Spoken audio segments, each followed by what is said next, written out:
Good morning, everybody, and welcome to this week's installment of WX Live. Today is Friday, June the 26th, 2015. And today we have Uncle Pete. He's going to be presenting for WX Live webinar number 154, WebDev Look and Feel Tweaks. He's going to be, one of the big things he's going to be showing is how he's using a client-provided CSS file in WebDev. It's pretty impressive stuff, so enjoy. It's all yours, Pete. All right. Good morning. Like Tim said, what I've been doing is we are working on a site that is private labeled for several different clients, and we're not creating a different site for each one, but we need to be able to make the look and feel match their stuff as closely as possible. And WebDev is pretty nice about being able to design the look and feel with WebDev styles, but that's all kind of married to design time unless you go about doing it mainly via CSS. So I'm going to, I've tried this in the past and wasn't successful, but I've learned a few things. WebDev has made some improvements and finally have kind of figured out how to make the most use of CSS, and this is going to turn out to be a series of webinars. We definitely won't cover everything today, but what we're going to look at today is just the foundational stuff of how to design in WebDev so that you can make the most use of CSS down the road. And then as we move through the series, you'll see a few pieces of jQuery peppered in and some CSS tricks peppered in to do several different, just that little bit of extra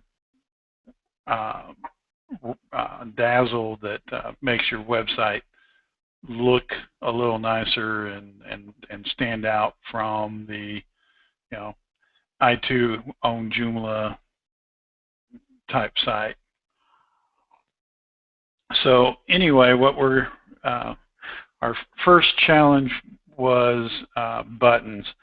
This site that I'm talking about is a multi-language site, and then, like I said, every client needs to be able to control the look and feel for themselves. Well, we didn't want to get into graphical buttons because now you're stuck with the graphics for each language and just goes down a pretty tough rabbit hole. So we decided we wanted to do a nice text-based, CSS-based button that we could then use the standard WebDev translation stuff for the caption.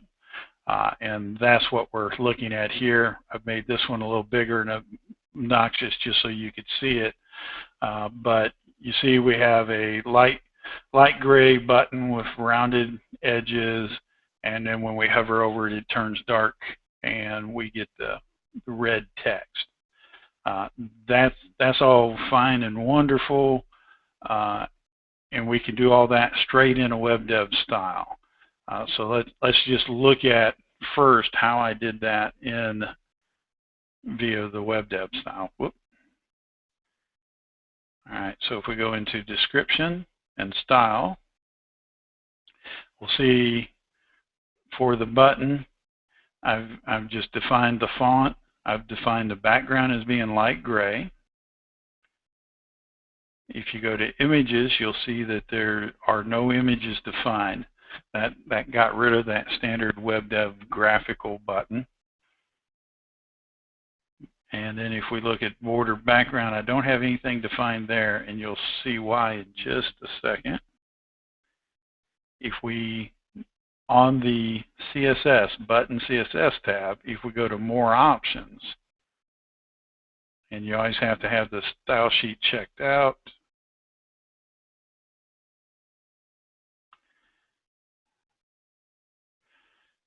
You'll see background, but then you'll see border. I'm not sure why that's disabled. Oh, because it's defined over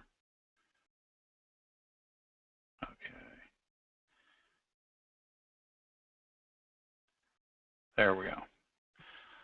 So you see I've got the text defined just like I did before.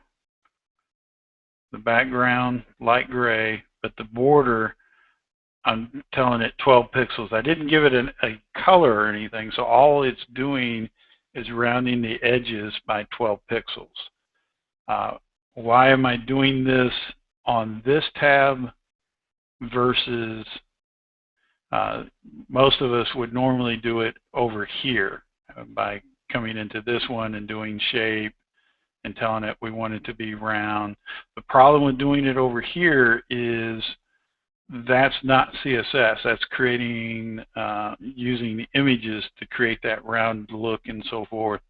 And then we're not able to override it at runtime because it's not CSS generated. It's a bunch of code linked to images and so forth. So instead, I'm doing the border stuff in the CSS tab. And that's kind of the key to all this is as much as possible you use the CSS editing to do all your definitions, not the other WebDev style sections.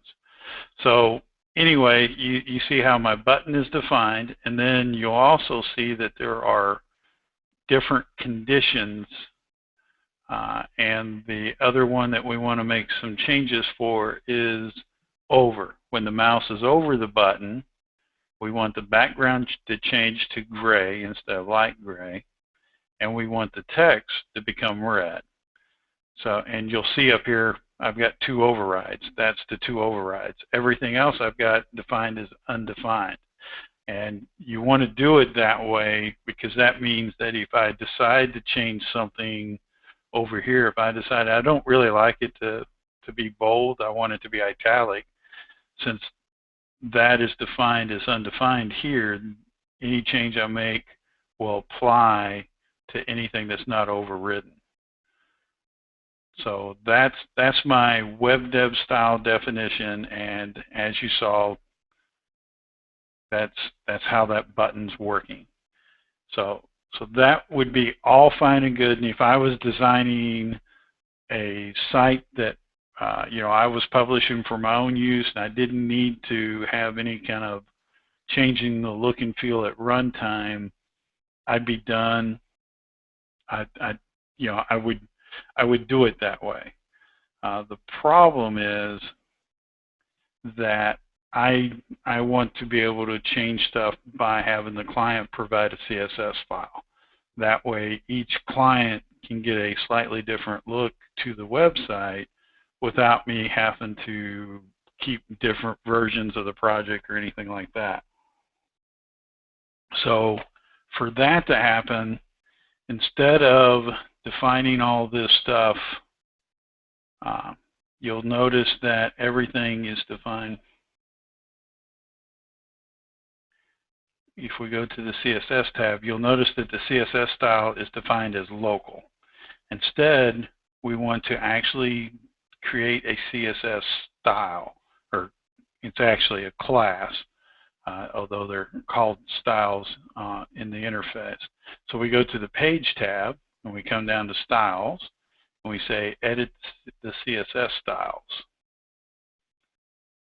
And you'll see that I've got a bunch in here from other playing with this project, but the one we're looking for is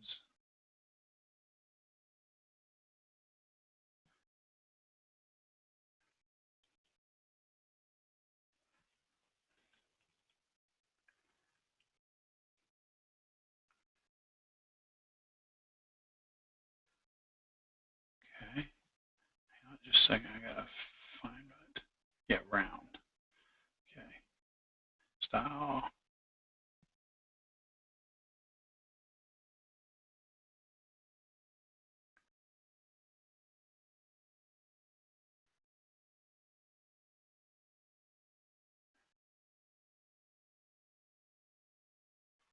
There it is.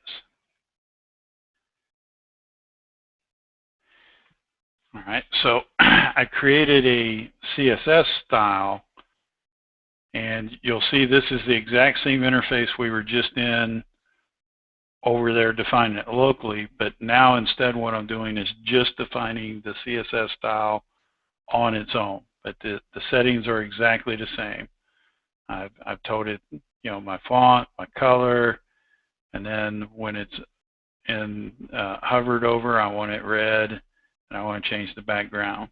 So it's the exact same settings that we just did, except now I defined them as a CSS style. And then we come over to our WebDev style, and this is where things get a bit confusing, challenging. It feels like you're doing some extra steps. You always have to have a WebDev style. You're applying those WebDev styles to your controls. So what we do is we still have our WebDev style the same as we did. The only difference is instead of using this section down here to define our CSS, we're going to instead come up here and choose that round text buttons that we just created. That's the CSS style. So we're saying base all these CSS settings on this CSS style called round text buttons. And now if we look at the description of the button, you'll see that's coming over there. So now if we run it again, we'll see it looks the same as it did before. So now you may be wondering why I went through all that work. Well, the difference is if we look at the definition of this button, we'll see that it has this CSS class, round text buttons, applied to it. Where if we look at the original one, it does not. What happened in the original one was WebDev took all of those settings that I defined and created this I-3 CSS definition just for this that set of settings. The problem is, of course, I-3 doesn't mean anything to me. It could change whenever I redesign the page, so it's not really a CSS style that I'm going to want to override or anything. So what I've done up to this point is get it so that I can use this round text buttons class. Now I've got a standard CSS class that if I use the standard web CSS overrides, I can now change the definition of this class and change the look and feel of that button. So that's the reason we went through all that work of defining it as a CSS class and then basing our WebDev class or style on that CSS style.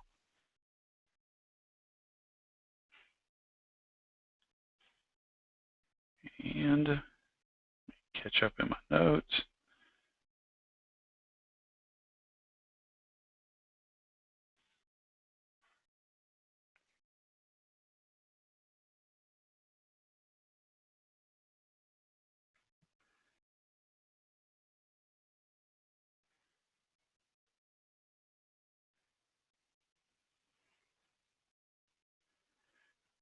And you see I'm using Chrome here, and this is called the Chrome Developer Tools.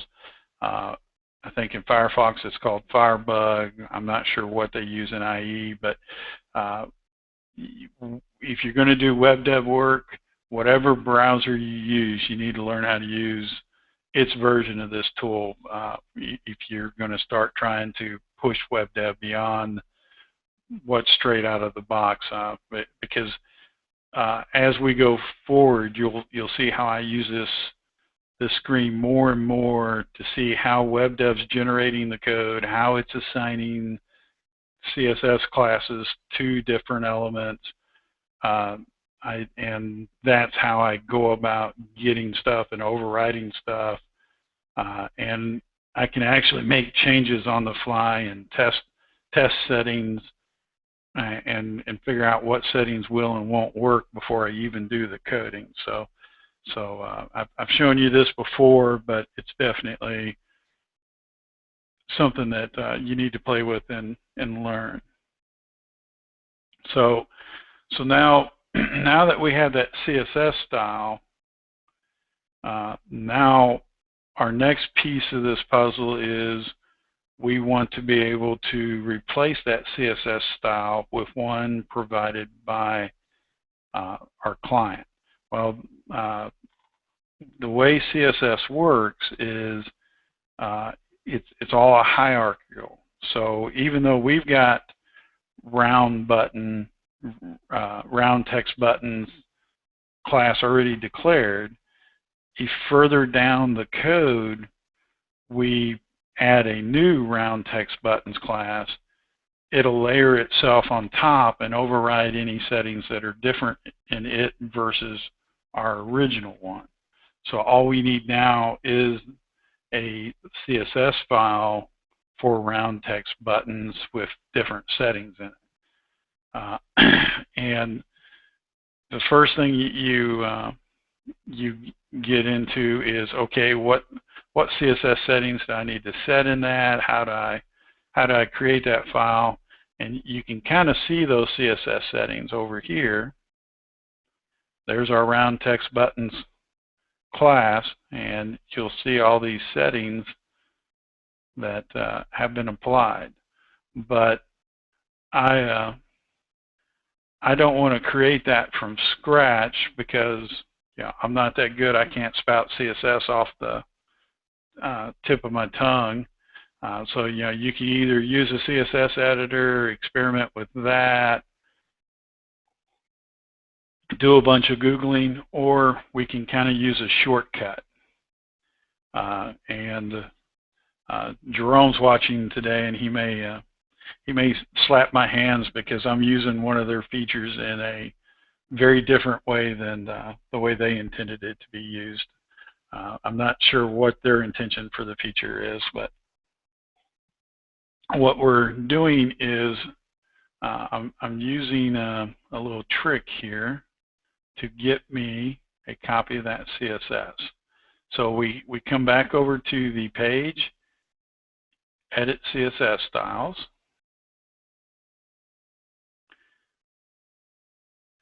And we want to find that round text buttons again. Your project normally won't have a bunch of these in here, like because this is my test project that I throw all kinds of stuff in. I've got multiple styles that have pulled in, so I'm seeing CSS styles from other styles. That's the reason I'm seeing so many of these.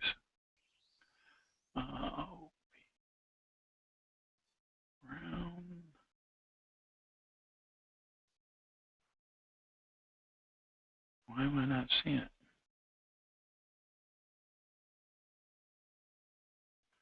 There it is. All right, so there's our CSS style we declared. Now what I want to do is I want to do a duplicate of that style.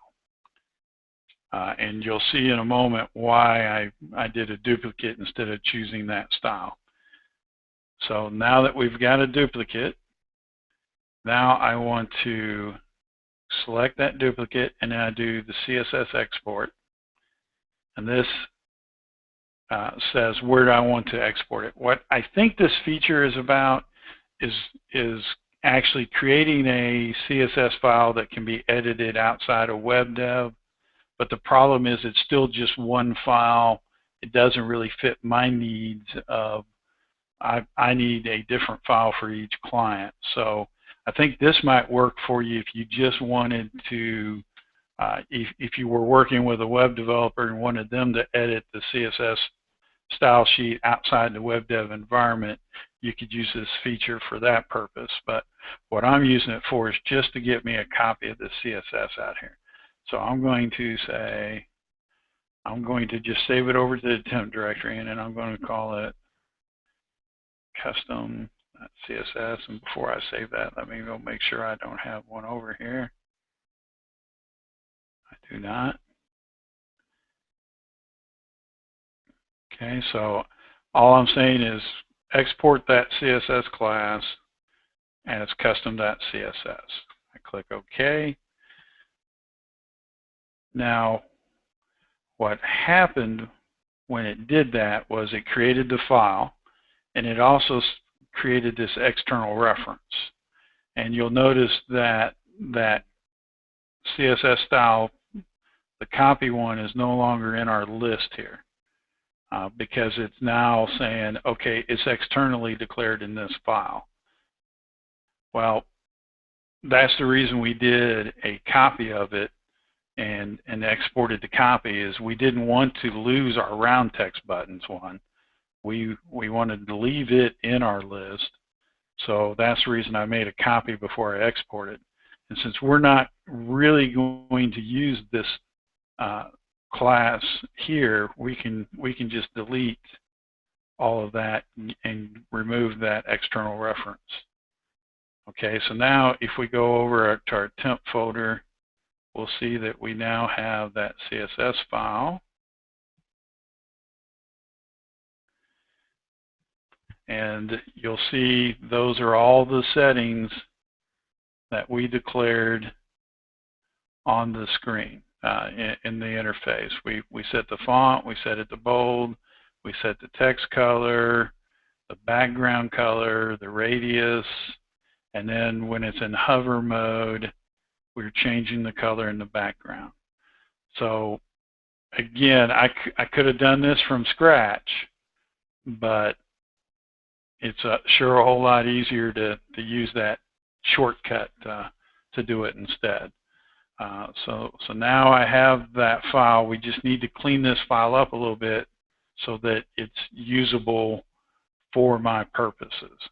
So if we instead come over, and I'll do the Julia Childs thing. I'll put the raw one in the oven, and then I'll bring out the finished one.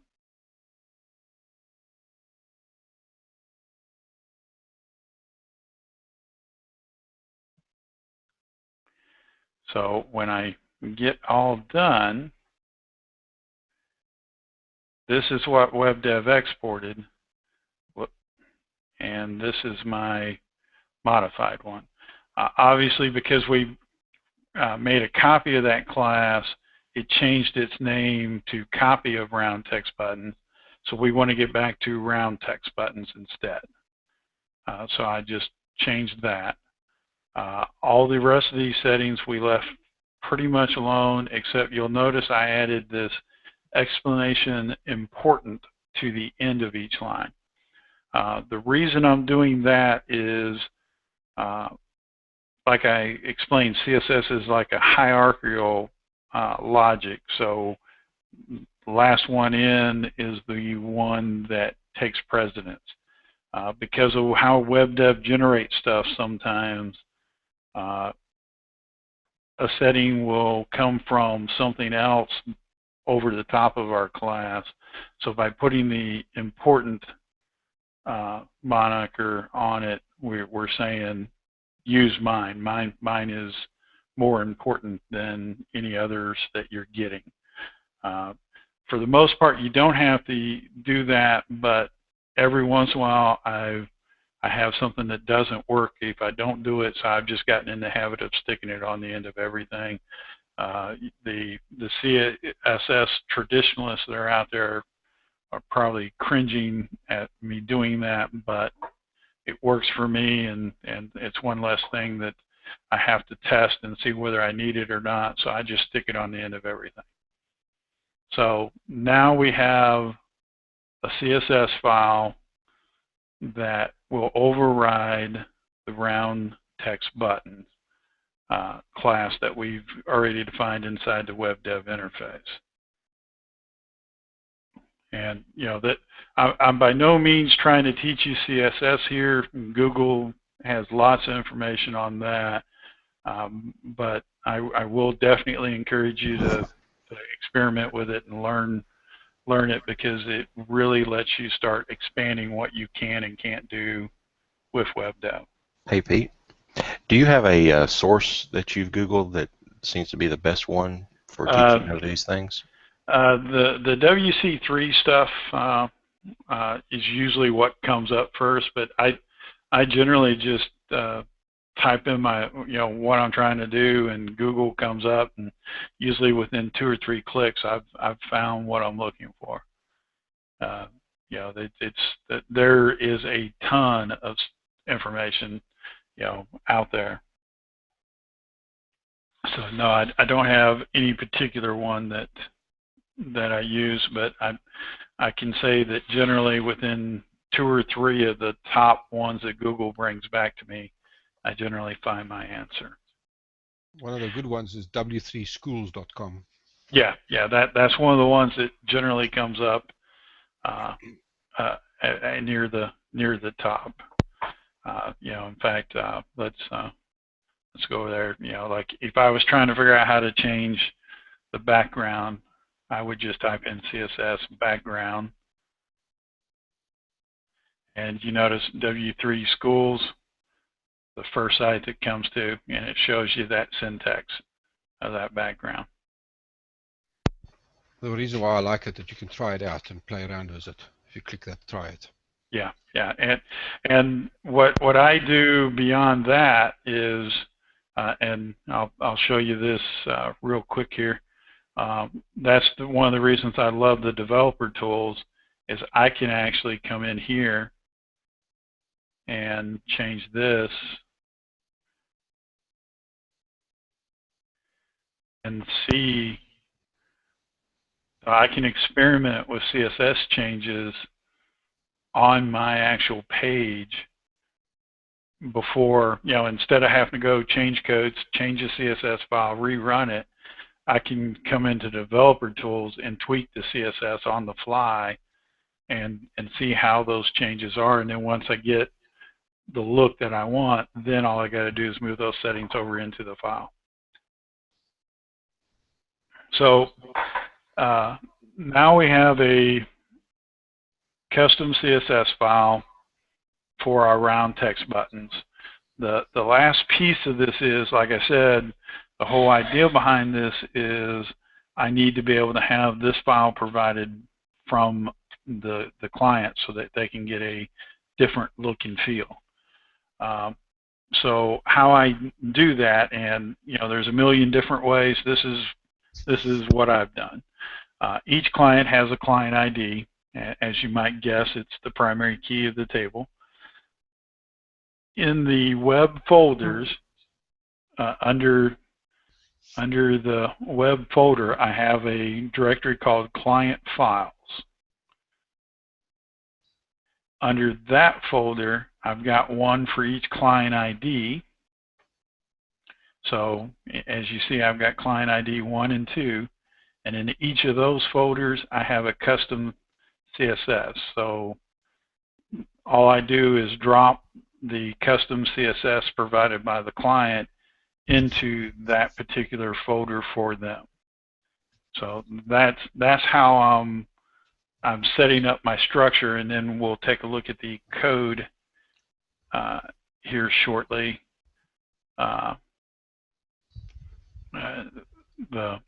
First of all, let's look, because I've also got a 2. So let's look at the CSS of the one coming out of 1 versus the one coming out of 2. So this is the first one we did that matches to what we did in the WebDev interface. But now this is the CSS provided by a different client. Notice I've added italic. I've changed the color of the text. I've changed the color of the background. I even got rid of the radiuses. And then also in the hover, I'm changing the color of the background. So this button is going to look dramatically different than this button, but there's nothing in my CSS or in my WebDev interface making that happen. It's simply the difference in which of these CSS files we load. So now let's look at the code of how I accomplish that on the page. Oh, wrong WebDev. That. All right. What I'm doing on the page is, of course, I'm getting the client ID in my actual project. There's a lot of logic behind where that client ID is coming from, but for this demo, we're simply going to pass it in. And then all I do, this is standard HTML code of how you load a CSS file into your HTML. You simply tell it it's the style sheet and where it's located. And you see this is my web folder, client files, and then I'm using a replacement custom.css, and then I'm replacing that with the client ID. So you see I'm getting that exact same structure that we just looked at. I'm saying WX open source, client files, 1 or 2, and then custom.css. And then I'm putting that line, I'm adding that to the HTML at the end of the page. This is a property that is available to you for a page to stick some HTML at the end of the page. The reason I'm doing the end of the page versus the beginning of the page is, again, CSS is a hierarchical type thing, so I want to load my file at the end so that it's the last one in. So that's the reason I'm doing it at the end instead of at the beginning.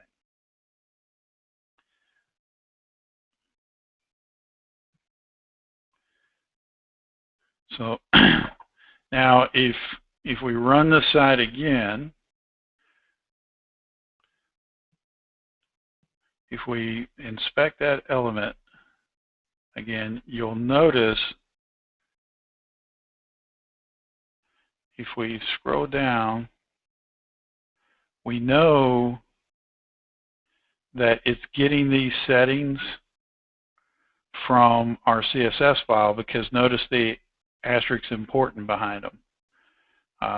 The standard WebDev one that was generated doesn't have those importance behind them.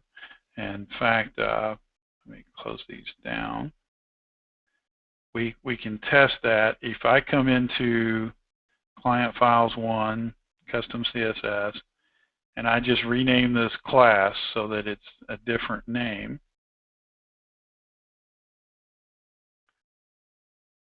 and then reload this page.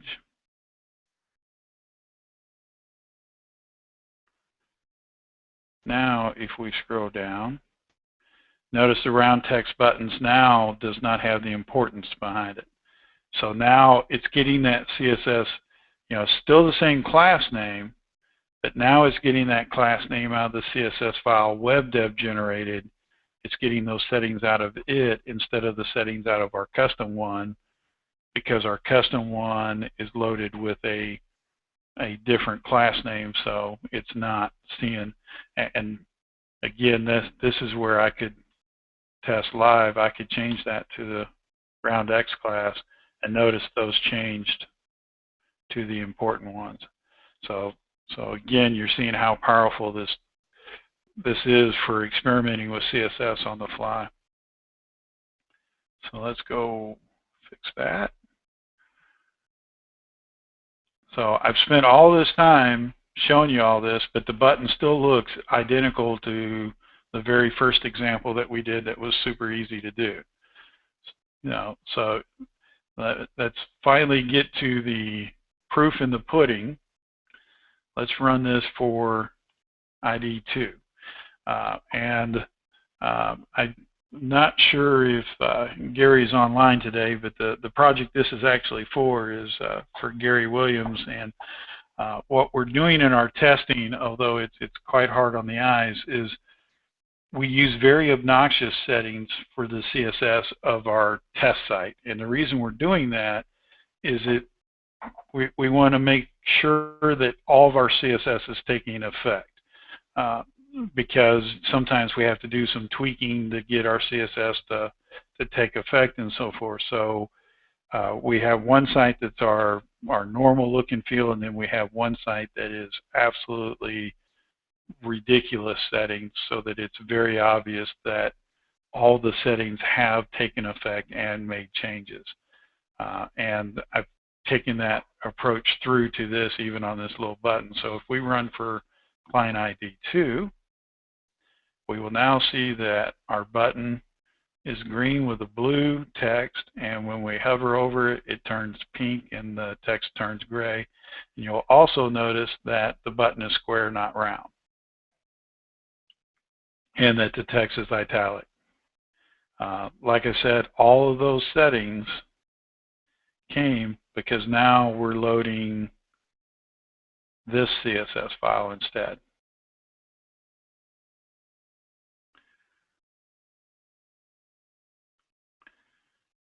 So as we see, there's the italic. We got rid of the radiuses, and we've changed all the coloring. So now you're seeing we've brought it home. Now all we have to do, client can provide this CSS within reason. They could change the font, they could change the size of the text. Now, obviously, if they make that 36 point, it's not going to fit on the button anymore. So, they're still within reason, but you see now where the client can give this file to a web developer that knows nothing about WebDev. More than likely they have a corporate site that's done in Joomla, WordPress, or whatever. They have that web designer that kind of is in charge of their fonts and their colors. He can take this CSS file and make the changes so that the site looks like their site. And like I said, today's webinar was to get us this far, get us that how we're doing this, and then as we go through this series, you'll see more and more stuff we're able to do via the foundation that we laid by having this, how we're defining the CSS on the fly and so forth. But I'll give you a preview of just how far we can take that in just a second. But one last note to make. Notice I set these radiuses to 0 to make that button square. Our buddy Wolfgang, I'll give you bonus. Do you know why I didn't just remove those lines, Wolfgang?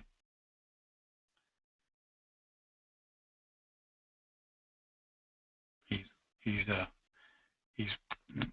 suspiciously quiet. May have wandered off. Anyway, if I just remove these lines, in fact, we'll do it and you can see the effect.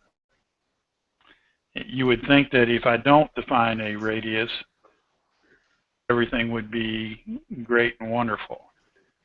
But if we take a look at what actually happens, I was muting myself. No, take the portals away.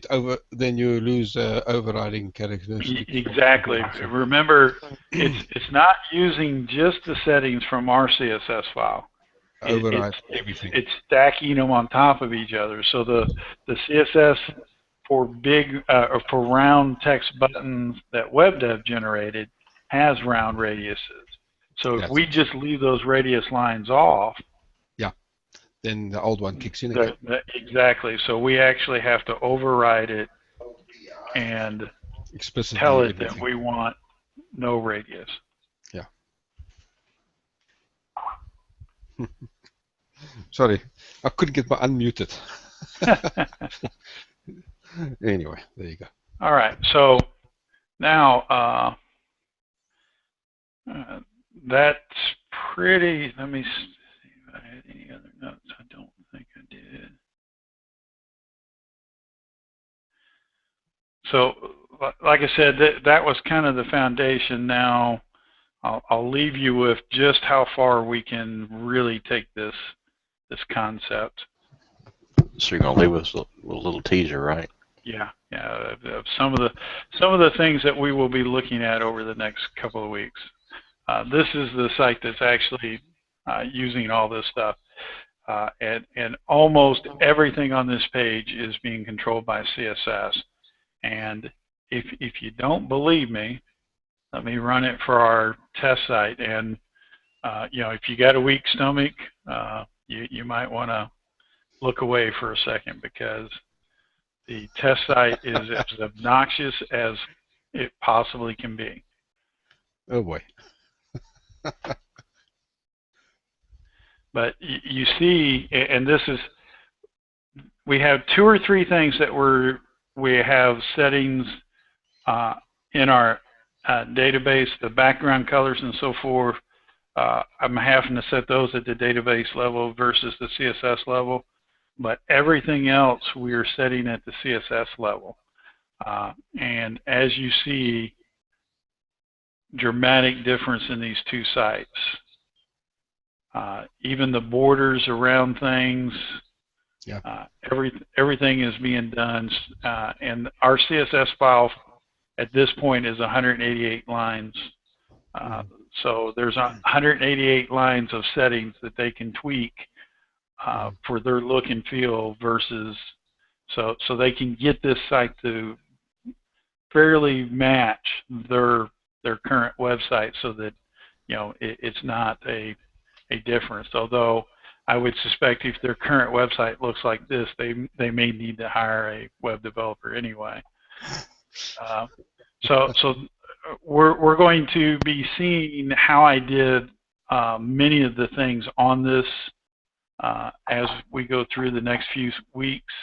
There's some of these we had to do a bit of jQuery on top of the CSS to get the full effect, because of the way WebDev generates some stuff. So we'll see how I explored the generated WebDev stuff to figure out where I needed to apply my jQuery and how I applied that jQuery. Notice the combo boxes.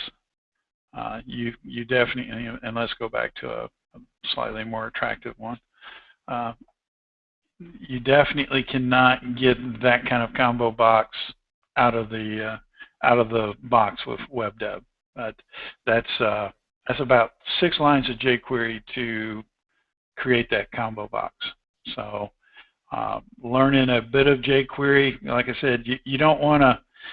You want to stay within the WebDev paradigm as much as possible. Otherwise, you lose the whole point of using WebDev in the first place. The reason you're using WebDev is because you want the advantage in development speed and those sort of things. So if you're doing everything outside the box, you're going to lose that. But if you just pepper it in here and there, you can get a very, very nice looking site that definitely doesn't look cookie cutter. And like I said, over the next few webinars, we'll explore more and more bits and pieces of how some of these things are done.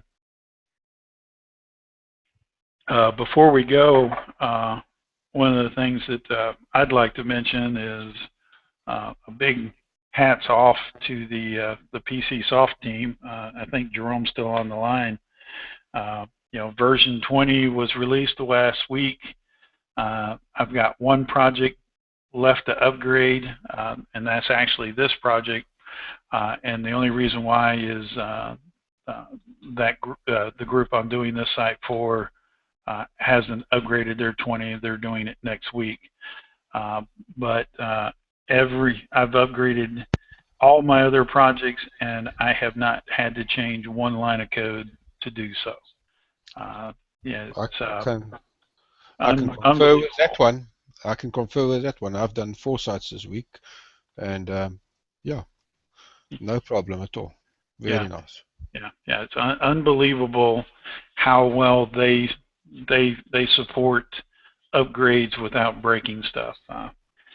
Those of us that came from that other environment, we we got our stuff broken with minor releases, much less major releases. We knew we'd have to rewrite everything with a major release, but even minor releases tended to break things. Mm-hmm. So yeah, I definitely want to say, thank you. Yeah, same here. Yeah, I was expecting some bit of tweaking and something, but I was quite pleasantly surprised when I got through it and I played it around and I tried to see if there's something not working.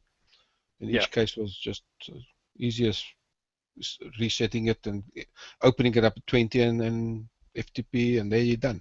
Yep. Simple as that. The only thing that got me moving from 18 to 19 was they made record a reserved word, and I was using it as a variable name in a few places. But actually, they even warn you in a documentation you shouldn't use it. Yeah. but the IDE didn't pick it up. That's yeah. They went one step further, which actually was good. So yeah, I'm just amazed that because normally you're looking at weeks of testing to upgrade, and over the weekend I moved all my projects up, and installed new databases, installed new WAS servers, upgraded projects, and other than download and install time, that's all it was. There was no work beyond that. Yeah, I was pleasantly surprised. I'm very happy with it. Yeah, and Tim, this is your cue to mention that the upgrade pricing. Yeah, it's coming close. So those of y'all that haven't upgraded yet, go ahead and see your local reseller about that. It's ending soon. And the other thing I guess we should mention is, DevCon, that is coming up quick as well. The cutoff for the early bird on it, and that is the end of this month. Yeah, so folks want to be sure to get that. Myself, what I will be doing is a WebDev site that is a utility billing, log on, pay my bill type site that I've done for another client, and we will be kind of going from start to finish through that site. Now we only got about 6 hours of presentation time, so we're not going to be able to get into every nitty-gritty detail, but we will kind of go from a blank slate, how did we make our initial decisions and set up our initial project, and then we'll get into where we peppered in some jQuery to make it a little more advanced. So we'll take you from cradle to grave, so to speak, of creating a WebDev site. Yep, and this will be our largest DevCon to date. Those of y'all that have been around for a while, you might remember the first DevCon was in a small conference room in Nashville. This one we're going to have 2 rooms. We're going to have multiple speakers, a couple different tracks going on at any one time. I think it's going to be very exciting, and I'm looking forward to it. We've already had some people sign up, and they're looking forward to it as well, I'm sure. That's all I have, Pete. All right, that's all I have. Thank you for the good presentation. I enjoyed it. Next week is Jeff. Yes, Jeff. If you're still around, you want to give a little talk about what you're going to be discussing? Well, what I'm going to do is look at kind of an overview of PC sauce replication options, and then I'm going to demo the one that I use, which is the universal replication by programming, universal assisted replication by programming, which is with a little demo of how it works and how we use it with mobile devices for taking inventory. Good deal. That should All be right. interesting. Yeah, it should be really good. All right, everybody. I appreciate your time. Appreciate the effort that you put in putting these webinars together. All of you presenters and all y'all that attend each and every week. So y'all have a great Friday and a great weekend. Bye. Thank you. Cheers. Bye. Thanks, Pete. Great presentation. All right. Enjoy Thank your you. weekend, everybody. Enjoy your weekend. Bye. Okay, I'm